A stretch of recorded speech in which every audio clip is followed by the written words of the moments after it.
mais redes sociais que o Balanço Geral é ao vivo. Como eu faço para assistir? TV Cidade Bacabal, Balanço Geral. E você já vai acompanhar diretamente a nossa programação. Primeiramente, Renan, bom dia. É um prazer recebê-lo aqui no nosso estúdio da TV Cidade para o Balanço Geral. E o público, com certeza, essa hora aí, já estamos mais uma vez sendo líder de audiência.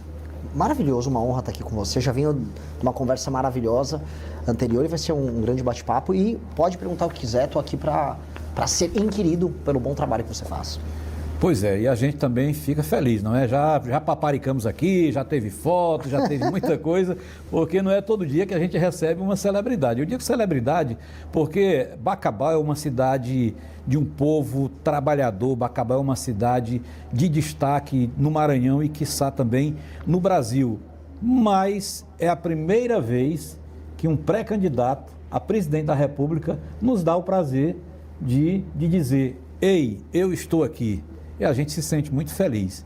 E antes da gente entrar aqui no nosso bate-papo propriamente dito, eu queria que você falasse aí para nós aí, como é que você sentiu assim a expectativa e a receptividade do povo bacabalense? Foi muito legal. Eu encontrei gente que nos acompanha no hotel, foi molecada de bicicleta encontrar a gente lá.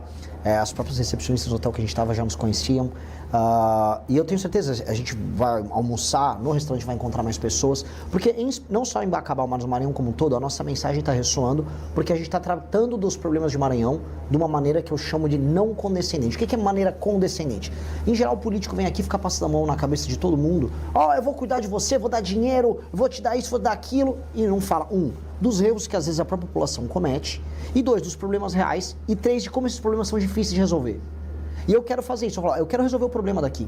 Porque fora do Maranhão, em outras cidades, eu estive em Paraná, Santa Catarina, as pessoas falam, o meu dinheiro aqui da Santa Catarina vai para o Maranhão e é mal administrado. E as pessoas não olham como é que é o Maranhão. E eu entendo que as pessoas tenham raiva de pagar impostos e impostos serem mal gastos em outro lugar. Mas do outro lado, como nós vamos fazer para desenvolver o Maranhão? E eu fui para o sul, eu fui para a região de Imperatriz, eu vi muita coisa pujante, falei, nossa, tem como estourar. Vindo aqui para o meio, você vê que já não é tanto agro. Aqui é uma cidade mais comercial, aqui é um entroncamento comercial. Aqui perto tinha Santo Antônio dos Lopes, tem talvez o maior complexo de termoelétricas do Brasil. Um complexo potente que gera arrecadação, mas não está gerando vida melhor para as pessoas. Como gerar vida melhor para as pessoas? Qualidade de vida, dinheiro, renda. As pessoas não precisarem depender de auxílio, de bolsa nenhuma aqui no estado. Esse é o meu desafio. E eu estou crescendo porque eu estou falando desses assuntos sem querer fazer amigos. Eu estou só falando a verdade. Vou fazer inimigo, mas talvez algumas pessoas concordem. Porque tem muitas vezes que o assunto, quando ele é aberto o leque para a pessoa ter aquela consciência, talvez incomode. Lógico. Você falou uma coisa muito importante que eu sempre admiro quando o político pensa dessa maneira e quando o político realmente coloca em prática. Você não quer, caso seja eleito presidente da República, você não quer fazer o que você quer, mas você vai fazer o que o povo quer. Exato. Porque de repente você chega em uma cidade e aí eu vim aqui implantar isso. Mas como é que você vai implantar isso se você não ouviu o povo daquele estado? Mas aí eu vou também fazer uma provocação. Às vezes o povo quer o errado. Uma das coisas que nós precisamos fazer é o que é bom para o povo. O povo, em geral, sabe o que é reconhecer o que é bom para ele. Mas, às vezes, o povo não entende o que é necessário ser feito. Eu vou dar um exemplo. Eu estou falando muito em juntar municípios, fundir municípios. Uma das melhores maneiras que a gente tem para resolver o problema do político ladrão, que administra o dinheiro da cidade e faz as pessoas ficarem pobres, é diminuir o número de prefeitos, juntar os municípios, transformar um município maior, junto 5, 6 municípios, faça um município de 50, 60, 70 mil habitantes, com um prefeito só, e estabelecer indicadores. E aí, às vezes, a população vai pedir, que os políticos sabem, eles são espertos, me dê um show do Wesley Safadão, eu quero festa, eu quero um São João maior, mas a cidade não tem dinheiro para aquilo. E aí o prefeito pega uma emenda com um deputado malandro, o deputado desvia um pedaço da emenda, compra um votinho ali na eleição, e aí dá um show para a população fala, é legal, teve o show. Mas não era para ter o show, era para ter saneamento básico. A pessoa fica com parasitismo, com doença na barriga porque não teve água tratada, mas ela quer assistir um show depois. O que eu quero fazer? Qual é a regra que eu vou fazer? É muito simples. Se os números da educação melhorarem, se os números da saúde melhorarem, se os números do saneamento básico melhorarem, se os números da segurança melhoram, aí o prefeito pode receber emenda e pode fazer um show. Se ele não receber, ele não pode. Porque senão ele fica enganando as pessoas. E as pessoas de boa vontade caem na enganação. Então, às vezes eu vou falar o que a pessoa também não quer ouvir. Porque também é um ato de coragem. A gente tem que fazer pelo povo. Mas às vezes o povo é enganado. Então eu preciso falar a verdade, às vezes, que o povo não quer ouvir. E estou falando. O que estou fazendo eu vou vir aqui, vou falar para você e é isso. Exatamente. Você falou uma coisa aí que o povo muitas vezes é que quer o errado. Sim. O povo muitas vezes é que quer o errado. Aqui no Maranhão nós tivemos, nesse período de Carnaval, São João, muitas cidades que a gente vê que população pobre, o município arrecada menos do que uma super banda vai ganhar. A justiça determina, não vai ter show de fulano de tal devido ao pagamento de estar atrasado, do funcionarismo e tudo mais. O povo entrou, foi nas ruas, resumindo, teve o show.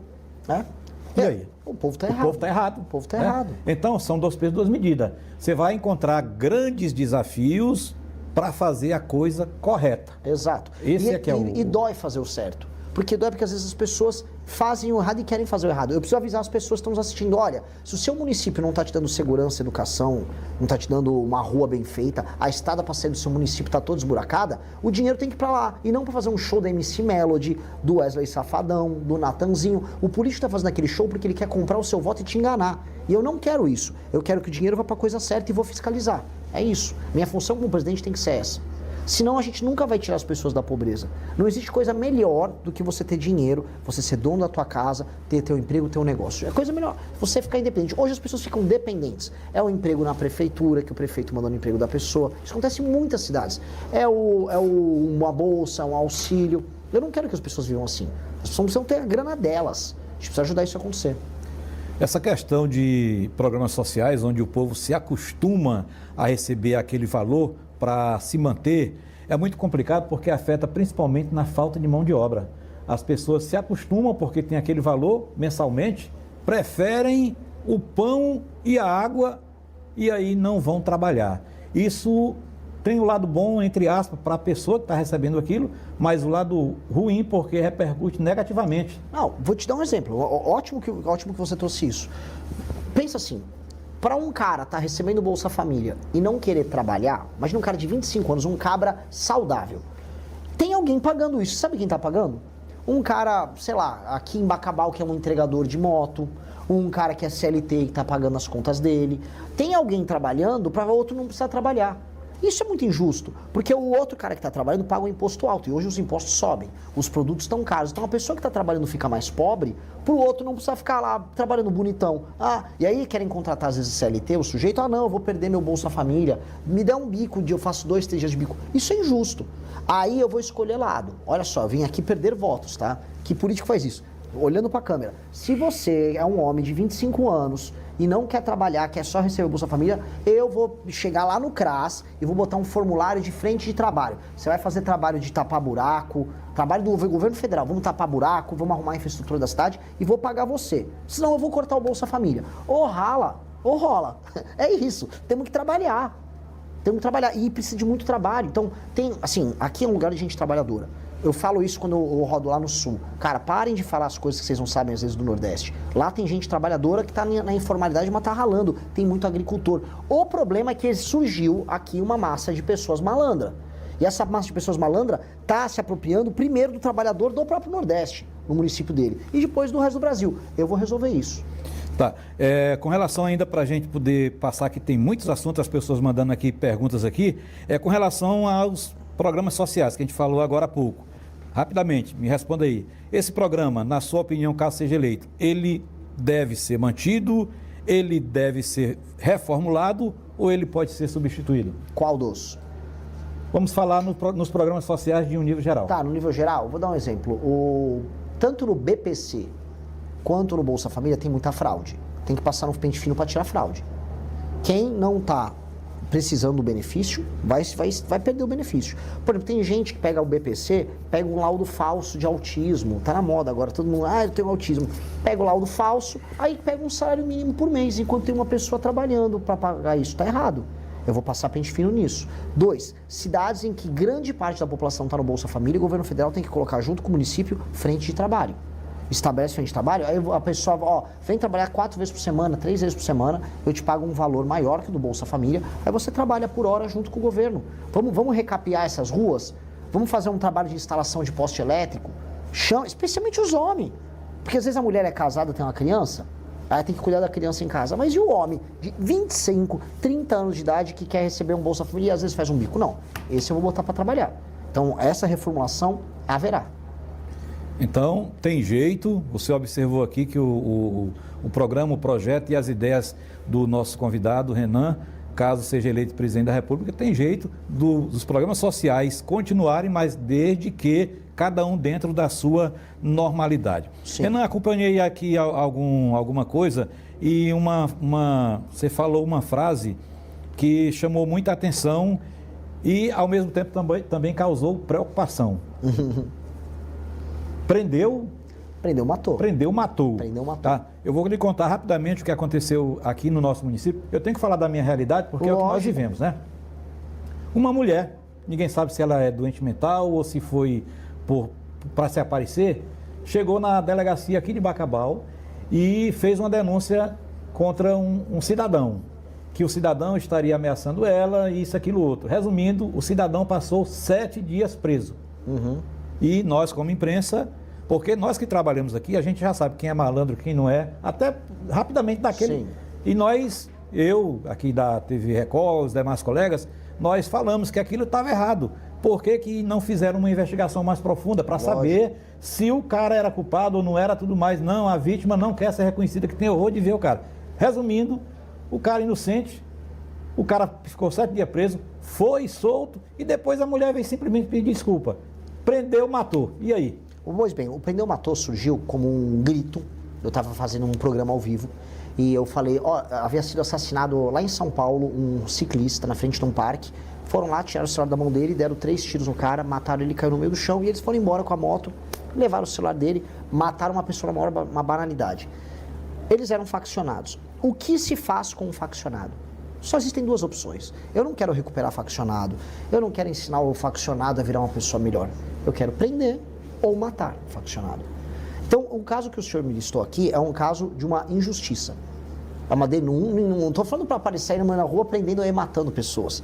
Tudo tem o seu devido processo legal. Agora, a gente tem que enquadrar quem trabalha diariamente para tornar a nossa vida um inferno, tornar a vida dele um inferno. Então, como é que eu vou fazer? Como é que eu trabalho? Eu vou aumentar as penas para quem comete crime. E se a pessoa é membro de uma facção, e nós descobrimos que ele é membro de uma facção, ele só tem 2 destinos. Ou ficar 40, 50, 60 anos, ou prisão perpétua se for um líder da facção, ou morrer. Morrer como? Se ele foi trocar tiro com a polícia tem dever de eliminar ele. 2, 3, 4 tiros no peito. É isso que tem que fazer com esse cara. Não existe outra conversa. Agora, naturalmente existem, vou colocar aqui, crimes pequenos. Não estou falando do prendeu, matou, não. O cara tem uma briga de trânsito, a polícia vai lá e mata todo mundo. Não. Se o cara for faccionado, sim. Mas é um caso específico. Exatamente. Tem um nome, chama direito penal do inimigo. Você cria uma situação especial para o membro da facção, em que a lei é bem mais dura com ele. E tem que ser. Tem que ser. Eu quando me falaram dessa sua frase, e eu defendi porque é o seguinte, eu entendi porque é uma frase que tem a acusação imediatamente, tem a defesa. Prendeu, matou. Mas tudo tem que ser de acordo com cada caso é um caso. Eu também concordo plenamente com a sua ideia aqui. A justiça vai recuperar o quê? De alguém que já tem um histórico, que já vem fazendo isso, aquilo, outro. Exato. É perder tempo, é mais despesa. Continuando aqui rapidamente, que é tanto assunto, a gente passava o dia aqui e não terminava a nossa entrevista. Lógico. Não sei qual estado que tem um sistema de ressocialização. Aqui em Bacabal nós temos um sistema de ressocialização. Eu sou a favor e muito que o Brasil todo tenha isso, caso você seja eleito. Lembre-se disso que nós conversamos aqui em Bacabal. Eu sou contra um detento ficar de cara para cima, desculpe até a expressão, coçando o saco o dia todo, e nós trabalhando, ralando para pagar. O que é que tu sabe fazer? Eu sou ajudante de pedreiro, vem fazer tijolo. Eu sou isso, vem fazer isso. Porque ali quem estiver fora querendo praticar algo errado, vai pensar 2 vezes. Eu sou malandro. Rapaz, se eu for fazer isso, não vou trabalhar não. Então vem trabalhar aqui fora, porque lá dentro você vai ter que fazer. Nós temos aqui uma empresária, Carmen Xavier, quero mandar um abraço, ela está acompanhando a nossa programação. Aqui em Bacabal, ela foi a primeira empresária que confiou em colocar um detento na empresa. E hoje a empresa dela foi reconhecida até a nível nacional por isso. Está entendendo? que a gente tem receio. O fulano e tal é presidiário, ex-presidiário. A gente já fica, opa, guarda meu celular.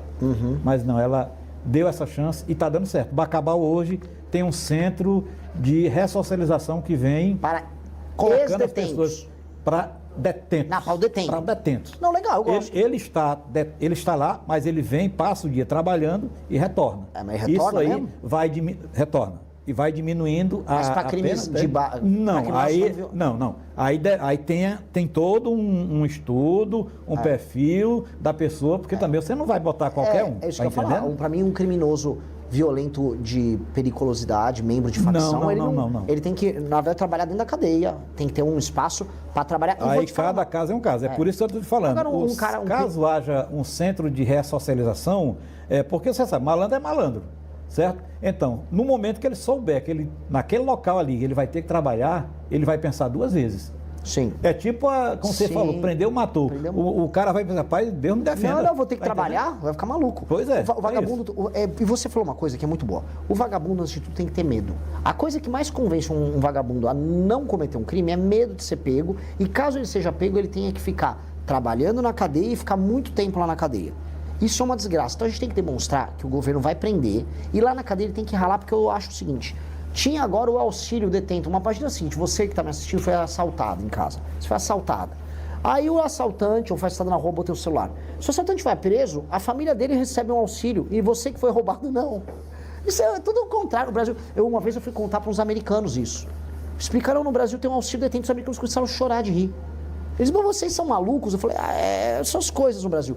Até o Lula agora está desistindo do auxílio detento. Pois bem, o presidiário, uma das coisas que ele tem que fazer, a parte da produção dele, que é pago por uma empresa, né? Uma empresa usa a mão de obra dele. Isso. É para mandar para a família da vítima, não para ele. É para a família da vítima. A família da vítima tem que ser ressarcida pelo trabalho do cara. O cara tem que ficar muito tempo na cadeia e ele tem que ficar o tempo todo lembrando que ele está pagando a conta do crime que ele cometeu. E aí a vítima, que foi roubada por esse cara, ou que teve um parente, sei lá, assassinado, a vítima vai falar, bom, estou me sentindo justiçado, né? O governo pegou esse vagabundo, o vagabundo está trabalhando, o dinheiro está chegando aqui para me ressarcir. As pessoas têm que ter essa sensação. Se a pessoa sente que ela vive uma sociedade justa, a pessoa fica mais feliz. Exatamente. A vítima, sempre a vítima. Agora nós vamos falar sobre educação. A educação, ultimamente, ela vem passando por várias transformações. Com relação à escola cívico-militares, Bacabal tem agora 2 colégios militares, tinha um, agora nós temos outro em outro bairro. E com a escola militar, a gente observa que o alunado sai preparado para a vida. Houve boato de que o colégio militar iria ser banido do nosso país. Caso o senhor seja eleito, o senhor apoia a expansão desse modelo, colégio militar, ou também era de acordo com a extinção do colégio militar? Eu gosto de colégio militar. Gosto, vi experiências boas em Goiás, vi em São Paulo, vi no Paraná. E estou feliz que se tem aqui no Maranhão, gosto. Temos 2, da militar e bombeiros. Eu quero expandir. Qual o desafio da expansão? Um colégio militar ele custa mais caro. Ele é melhor, mas ele custa mais caro. Agora, o que nós podemos fazer é, onde não dá para ter uma escola militar, é ter o meio termo, ter a presença da polícia militar na escola. Eu vou te contar uma coisa que é bem legal. Os índices, os resultados de desempenho escolar de um aluno que vem dessas escolas, ele é superior. E a pessoa sai mais... Ela chega na escola, tem que estar com o uniforme arrumado, ela tem que cantar o hino, ela respeita o professor. Tudo é melhor na escola militar. Por quê? O que a escola militar tem que as outras não têm? Disciplina. Criança e adolescente precisam de disciplina, precisa de ordem. Se o menino está querendo brigar com o professor, quer xingar, quer bagunçar, o professor tem que ter autoridade. A escola militar tem um policial. O garoto tem que estar uniformizado, se o garoto se comporta mal, ele toma um pito na hora. Isto precisa ter em todas as escolas. Então, algum grau de participação das forças de segurança junto às escolas, para mim, é fundamental, porque a gente tem que restituir a disciplina. O professor tem que voltar a mandar na sala de aula, aluno não pode andar com o celular dentro da classe. O celular tem que ficar guardadinho. Para mim, nem rede social menor de 14 anos tem que ser proibido. O professor tem que poder repetir de ano o aluno que está indo mal, porque o aluno não pode achar que é várzea, que ele vai, não faz aula, xinga o professor e aí passa de ano. Pô, a gente tá formando. Aí você forma vagabundo, isso vira uma fábrica de vagabundo. E o menino que não tem a presença paterna, costuma ser o cara que é filho de uma mãe solteira, que o pai não deu atenção para essa criança, ou seja, pai vagabundo que não liga para a criança, este menino tem que ter uma atenção especial, porque ele é o cara que acaba indo pro crime. E é ele que a gente tem que evitar de ir pro crime. Então, se a gente faz isso em todas as escolas, a gente sobe o nível das escolas, porque o grande problema das escolas são vários. Método fônico, problemas de alfabetização que tem que voltar a ser resolvidos, mas a falta de disciplina, no fundo, é tudo. Se a gente estabelece isso, melhora todas. Então eu vou nesse caminho. Com certeza. E aqui, ainda continuando aqui com relação à educação, o senhor é a favor ou contra as famosas cotas para acesso em universidades, em concursos? O que é que você tem a falar sobre isso? Tirando uma ou outra cota, por exemplo, para uma pessoa, para um PCD, por exemplo, para uma pessoa que tem uma dificuldade maior e que, caso ocupe aquela vaga, não tem um desempenho ruim, eu não quero nenhuma cota. Eu acho que a cota é preconceituosa primeiro com negros, com indígenas, com qualquer pessoa, porque está dando um atestado, você é café com leite, você joga o jogo fácil. E você não resolve o problema. Você está empurrando o problema. O problema é, pessoas que vêm de escolas públicas e vêm de famílias, em geral, mais humildes, essas pessoas não apresentam desempenho escolar das famílias com mais dinheiro. Nós precisamos fazer o seguinte, um jovem, imagina o seguinte, temos uma escola aqui em Bacabal, escola municipal.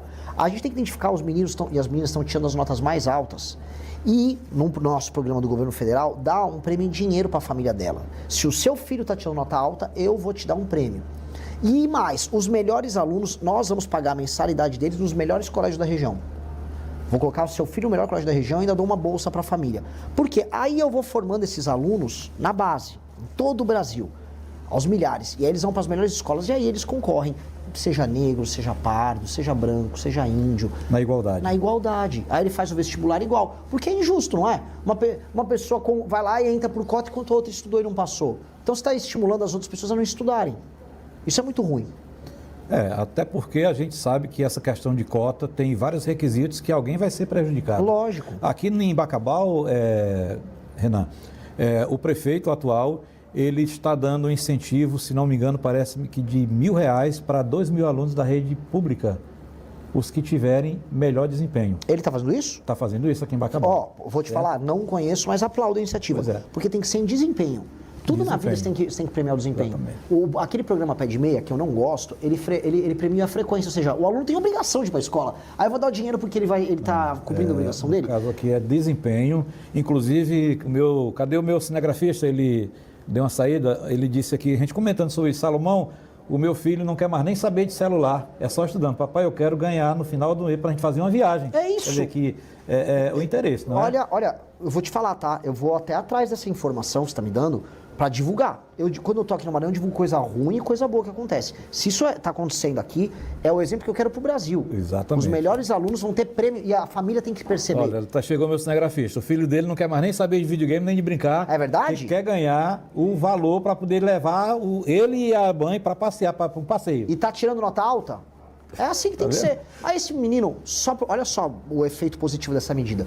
Esse garoto, tirando nota alta, ele vai aprender a ficar disciplinado, ele vai estudar mais as matérias, vai ficar mais inteligente, ele vai respeitar mais o trabalho, vai respeitar mais o pai, ele vai ver que ele é útil para a família estudando. Aí você cria uma família melhor, um garoto que vai ser um profissional melhor, vai ganhar mais dinheiro, vai passar num vestibular melhor, ou vai fazer um curso técnico bom. A vida vai ser melhor para o filho dele. Isso é uma notícia incrível. Tudo isso através da educação. E a gente fica muito feliz também sobre isso. Vamos falar agora aqui sobre um assunto também, o qual é preocupante, principalmente no momento atual que nós estamos vivendo. É crime organizado. Ontem, em rede nacional, nós assistimos um pronunciamento de um ministro, ele dizendo que só no Rio de Janeiro, de uns tempos para cá, todos os governadores foram caçados e renunciaram e tudo mais. E agora, por pouco, 23 ou talvez mais deputados, todos recebendo dinheiro do crime organizado. Caso seja eleito, qual seria a sua estratégia para combater o crime organizado? São muitas, porque o crime organizado atua de várias formas. Ele pode ocupar um território, tipo, ele toma uma cidade, toma um bairro, toma uma favela, ou ele pode, por exemplo, ir, como acontece no Rio de Janeiro, e se apropriar do parlamento, compra os deputados, compra o governador, compra juízes, isso acontece, compra secretários, ministros. Em alguns casos, você vai ter que usar muita polícia para tirar o cara da favela, que é a ocupação territorial. Outros eu tenho que usar o COAF, eu tenho que usar a Polícia Federal, eu tenho que ter escutas telefônicas, eu tenho que usar todo o aparato do Estado para prender, para desmontar isso. Então eu tenho que usar com alguns mais inteligência e com outros arma, poder de fogo puro e simples. E dos dois casos a gente tem que atuar porque tá tudo misturado. O dinheiro da ocupação territorial é lavado nas empresas e aí ele tem benefícios através de políticos que são comprados. A gente tem que pegar todo mundo que está na cadeia. E como? Eu falei, capacidade de investigação e leis muito dura. Um cara, por exemplo, que é um deputado federal ou um deputado estadual, como no caso do Rio de Janeiro, que é pego sendo parte do Comando Vermelho ou de uma milícia, ele tem que ter prisão perpétua. Ele não pode sair da cadeia. Porque ele está traindo as pessoas que votaram nele, ele está usando as ferramentas que o governo dispõe simplesmente para fazer mal para as pessoas. Esse cara tem que ficar muito preso. Esse cara é um traidor da pátria. Esse cara é um inimigo. Esse cara tem que ser muito combatido. Hoje ele nem vai preso. Hoje esse cara nem preso são. Exatamente. Então são coisas que vai ter que cortar na carne. E vai... Mas eu quero essa guerra. A guerra. Nós precisamos dessa guerra. Se é pro bem? Lógico. A gente vai agora falar para uma coisa bem nossa aqui. Refinarias no Maranhão. Eu vi através do meu amigo Jeff, fiquei curioso e fui conhecer um pouco mais aqui, você falando sobre o potencial que o Maranhão tem com relação a refinarias, com relação a muitas coisas. Caso o senhor seja eleito, como é que seria feita uma avaliação dos projetos, os quais nem chegaram a ser concluídos aqui no Maranhão, como a refinaria Premium, que foi divulgada, a cidade de Bacabeira, ela passou assim por uma mudança, todo mundo gerou aquela expectativa e de repente a refinaria não saiu do papel. Cara, o que mais a gente tem aqui no Brasil são obras que são anunciadas, são comemoradas e se tornam elefantes brancos largados. Eu visitei um exemplo contrário, que foi lá perto de Balsas, que era uma refinaria de biocombustível. Eles pegavam o milho da produção local e transformavam ali mesmo em etanol e exportavam pelo Porto de Itaqui. Esse vídeo aí que tá aparecendo na tela. Qual é a sacada disso? Você está pegando o grão, porque se eu produzo o grão numa fazenda, um milho, e eu vendo só o milho puro, não tem muito valor. Agora, quando eu transformo em combustível, vale muito mais. E quando eu exporto, vale muito mais. Aí sobra muito mais dinheiro aqui para o país, aqui para o estado do Maranhão. E para as pessoas, você vai ter gente trabalhando na refinaria, engenheiro químico, um garoto fez um curso técnico no Senai, está operando uma máquina, depois ele vira o chefe do setor. Ou seja, todo mundo ganha dinheiro e o lugar fica melhor. Na região toda do Mato Piba, mas isso inclui aqui o Maranhão também, tem que ter muita usina disso. Especialmente nessa parte do centro-sul do estado.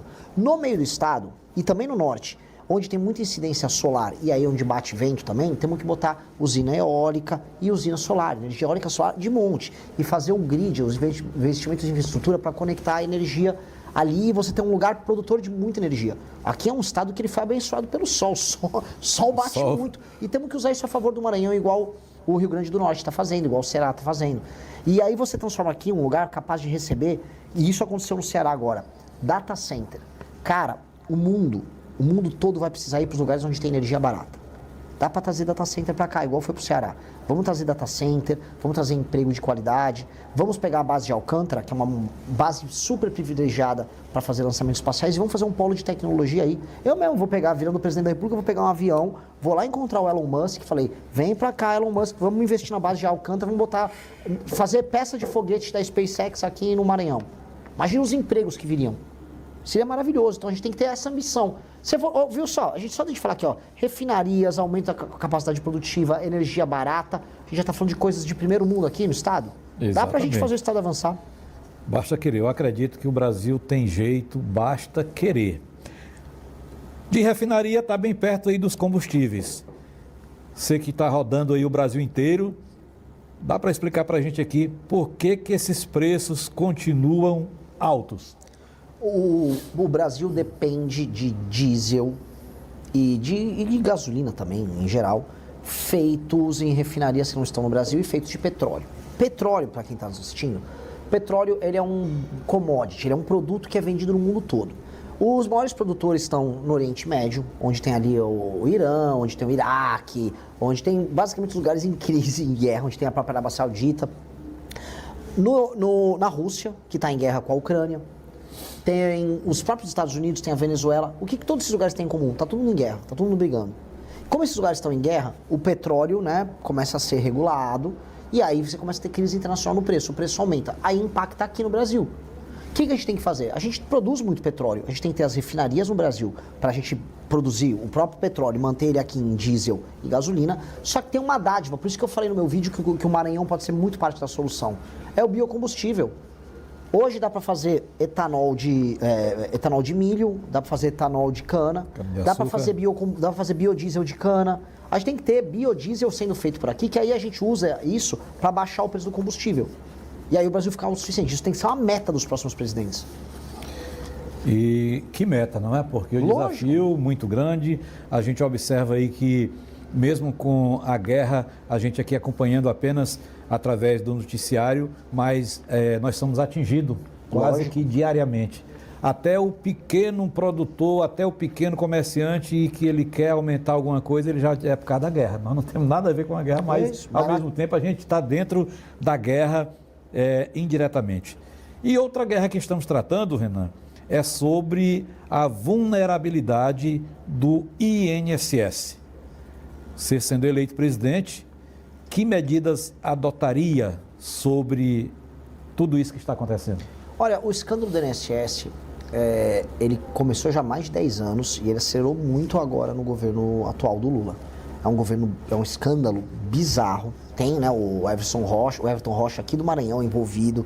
Teve muita gente envolvida. É um escândalo, assim, dos mais horríveis que tem, porque ele se baseava em enganar os velhinhos, fingia que dava um crédito para a pessoa, gerava uma dívida que era descontada mensalmente na aposentadoria da pessoa. E a pessoa às vezes nem percebia, só sentia que estava mais pobre no fim do mês. Então, eu volto a colocar o que eu falei no começo. Aumento de penas. A gente precisa aumentar muito as penas para os envolvidos. 2, o COAF e a Polícia Federal têm que atuar de maneira independente, porque aí eles conseguem pegar esses esquemas. E 3, a ideia do crédito consignado, infelizmente no Brasil, vai precisar de alguma regulação, porque tem muito velhinho sendo enganado. Liga uma pessoa oferecendo crédito consignado, as pessoas já devem ter visto isso em casa. Alguém que está nos assistindo já deve ter visto. Liga lá, fala, você quer 10 mil reais na conta agora? A pessoa, quero, quem não quer? Não, fica tranquilo, é só vou te mandar um formulário. Clica aí, aí a pessoa clica, aí ela contraiu uma dívida com juros altíssimos. Eu vou dar uma dica para quem está nos vendo. Crédito consignado não tem risco para a pessoa que dá o crédito. Ou seja, a empresa que te liga, o dinheiro que ela vai receber da aposentadoria é o dinheiro certo, que o governo que está pagando vai pingar. Então ele nem devia te cobrar juros, não tem risco. Você cobra os juros mediante o risco. Ou o juros tinha que ser bem pequenininho. Eles não cobram, eles cobram juros de agiota para um dinheiro que não tem risco. Então é maldade pura e simples. Então, infelizmente, isso precisa ser regulado porque eles estão enganando. Você imagina uma agricultora aqui no interior do Maranhão, uma senhora que está na casa dela, tem agora um celularzinho, aí recebe ali uma ligação. Vem, vou te dar 10 mil aqui, você vai poder comprar uma geladeira, vai comprar não sei o que. Ela, eu quero. Ela nem viu e assinou. Isso tem que ser impedido. Tem que ser impedido, porque são coisas simples que principalmente os mais humildes e talvez até alguns que queiram ser também muito sabidos caem, e com isso o poder de compra do brasileiro vai ficando cada dia mais pior. Isso, e assim, tá? É só para roubar, não é nem para a economia girar, é só para roubar mesmo. Isso, exatamente. É muita maldade. Então é muito importante isso, porque é o que o brasileiro quer. O Brasil atualmente, digamos assim, que ele está igual a um pedaço de isopor em um oceano, querendo se agarrar em qualquer coisa para poder sobreviver. E é por isso que a gente está tendo esse bate-papo aqui com o Renan, um cara jovem, um cara novo, tem muitas ideias boas que, se colocadas em práticas, eu acredito que muda muita coisa. E a gente vai ter mais coisa para a gente conversar, viu? A gente só vai fazer um rápido intervalo, viu, Jeff? Aqui esse pequeno intervalo, muitas mensagens e muitas ideias, e a gente trocou aqui um bom diálogo. E eu vou registrar aqui que o nosso convidado de hoje, ele está satisfeito com a atitude do prefeito Roberto Costa, não foi isso que você me falou? Eu gostei da ideia. De ter feito aí essa premiação de 2 mil alunos, os melhores 2 mil alunos da rede municipal vão receber R$1.000 pelo desempenho. Os melhores alunos irão receber R$1.000. É um incentivo, como já falamos aqui. De novo esse assunto, meu amigo, a educação, ela é uma moeda de troca em qualquer parte. Mas pode falar. Então, está no meu plano de governo para presidente da República essa mesma medida. Então, ou seja, ele tá, dos 19 mil alunos, ele está separando os 2 mil que forem melhores, vão ganhar um prêmio de R$1.000. R$1.000 da rede municipal. Tenta imaginar o efeito positivo, porque eu já estudei sobre isso. O efeito positivo é o seguinte: as famílias que muitas vezes as famílias não se interessam pela educação. As famílias, elas vão começar a falar para os filhos, pô, tira a nota mais alta, porque a família vai ver um estímulo positivo em um aluno tirar a nota mais alta. O aluno também. Aí, coisas que eu acho que agregam é fazer uma festa para dar uma premiação para esses alunos. As pessoas têm que mostrar assim, ó, se você estuda, nós reconhecemos você como uma pessoa melhor. E aí a cidade tem que toda premiar o comportamento do bom estudante. Isso gera, assim, em 10 anos com um programa desse, você começa a gerar as pessoas melhores, mais capazes, cidadãos melhores, fora da violência. Isso é muito bom. Excelente. Então, que bom, né? O Colégio Militar tem o aluno nota 10. É um evento que acontece aqui todo ano e o aluno nota 10 é premiado. Do governo federal, de Brasília. Só que Brasília ela não gera dinheiro. Esse dinheiro sai, por exemplo, de São Paulo. São Paulo é o estado que mais manda dinheiro para Brasília e proporcionalmente o que menos recebe. Em São Paulo, Paraná, Rio, vários lugares. Esse dinheiro vai para Brasília e aí Brasília redistribui. E ela manda muito para cá. Então o que se espera? Esse dinheiro que está sendo tirado de outros lugares, ele vai ser bem investido e vai fazer a vida no Maranhão melhorar, até que Maranhão está mandando muito dinheiro também, certo?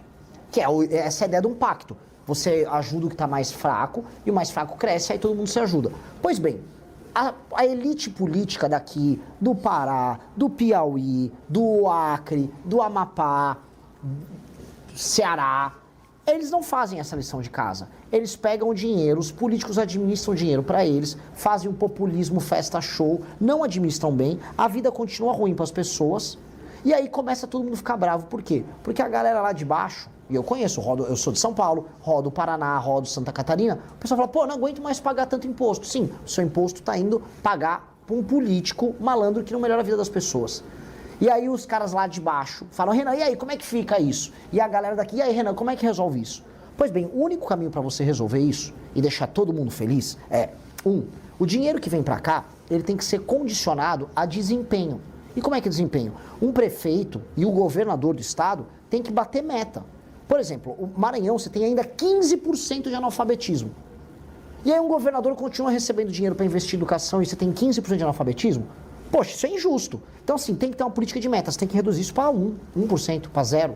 Olha, os números, o Maranhão é um estado que tem 30 homicídios a cada 100 mil habitantes. É uma das piores médias do Brasil, tá? No ranking, no top 10. Pô, paga-se mais para um policial aqui no Maranhão do que se paga para um policial em São Paulo, de verdade. Sendo que o custo de vida em São Paulo é maior do que o Maranhão. E o cara, a Secretaria de Segurança Pública não está dando resultado nisso? Paga-se mais para um professor no Maranhão do que para um professor em São Paulo quando ele entra. Agora, os desempenhos educacionais aqui estão pior do que de São Paulo? Tem que resolver isso, porque não está usando mal o dinheiro. Então, nós temos que botar metas, que é isso que eu quero fazer, que se cumpre a meta, aí o governador pode se reeleger, o prefeito pode se reeleger. Agora, se não cumpre meta, não pode se reeleger, porque o dinheiro está chegando. E aí não está fazendo nada? E aí outra coisa que tem que ser meta também.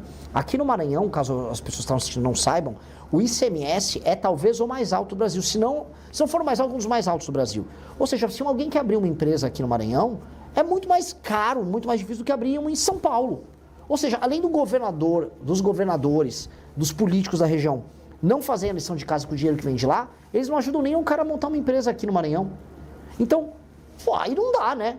Então a gente vai ter que arrumar as contas públicas para você cobrar menos impostos aqui e aí você tem que atrair empresas para cá.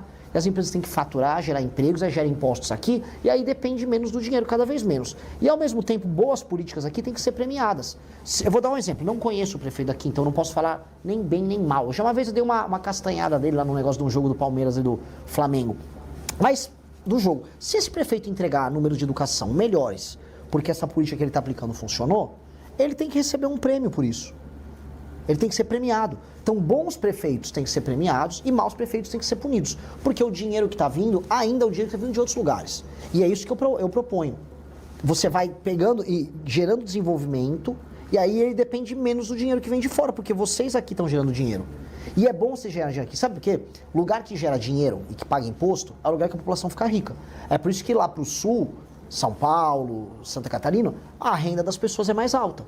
Porque elas estão ganhando dinheiro, aí você cobra o imposto delas. Aqui as pessoas não estão gerando renda, então as pessoas estão pobres. Eu quero mudar isso. Mas com relação a isso, Bacabal, no caso, recebe X do governo federal.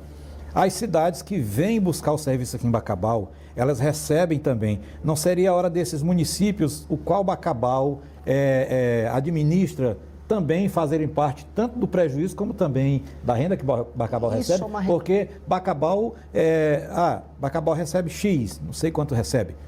Mas nós temos que ver que as cidades que circulam aqui, todas vêm buscar aqui o de Bacabal. E, no entanto, as cidades também estão recebendo alguma coisa do governo federal. Eu acredito que tem que ter o contraponto para que a coisa possa se encaixar. Isso é uma reclamação recorrente em vários lugares. Ou seja, Bacabal é uma cidade polo, e aí ela vai ter, vamos dizer, na parte do sul, a parte de segunda e terceira complexidade aqui, e as outras cidades usam ao redor. Em todos os casos, se eu pegar os índices de desenvolvimento humano e a questão de recursos dessas cidades todas dependem no fundo de repasses, incluindo Bacabal. Bacabal sofre um pouco mais porque ela tem que fornecer isso para os outros. E aí Bacabal tem que receber proporcionalmente mais recursos para administrar, por exemplo, um hospital, uma policlínicas, que vai ser usada por toda a região. O sistema SUS tem que pagar isso. Se está sendo jogada a conta só no colo de Bacabal, disso, aí é errado o orçamento de Bacabal.